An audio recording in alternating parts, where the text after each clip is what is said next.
top 3 tips for a stress-free fishing trip.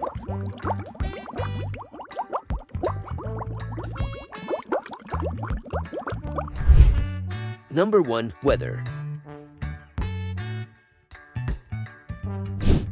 Knowing how the weather affects fish behavior can help you be more successful on those long-awaited fishing expeditions.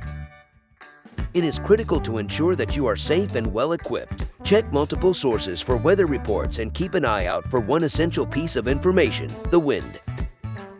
This will help you organize your fishing trips. If it appears that it will be windy in a particular location, it is advisable to select another that may have a barrier from the wind.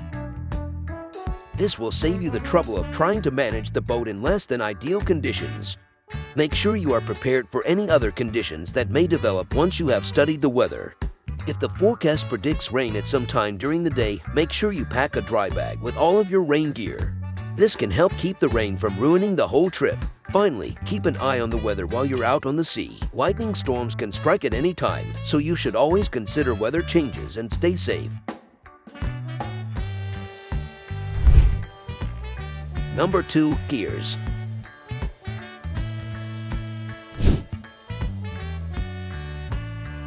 Your fishing equipment is essential to enjoying a successful day on the water. The last thing you want is to plan a day on the water only to have your gear fail you when you need it the most.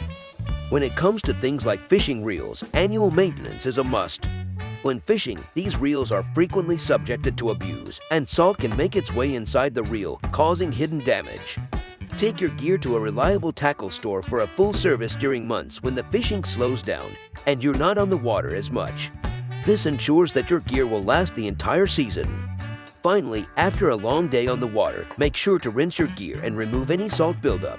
This can also help your gear last much longer. Oops, before we proceed to the next tip, make sure to click the subscribe button and hit the icon bell to stay updated on our fishing videos. Number 3. Your catch. So you've got to your honey hole and the fish are biting. What now? It is just as important to have a game plan for what to do with the fish when you catch them as it is to find them. To store your catch, all of our boats include fish boxes or coolers. So, fill the coolers with ice the morning of your trip. This will lower the cooler's core temperature and allow your ice to last longer. Reduce the number of times you open and close the lids, keeping in mind that each time you open your cooler, you lose some of the cold air you've been saving. Once you've started filling the box with fish, keep an eye on them to ensure they're completely covered with ice. The last thing you want to find after a great fishing trip is your catch floating in warm water. Practice makes perfect. These tips should be second nature when going on a fishing trip, and they will help you have a stress-free trip.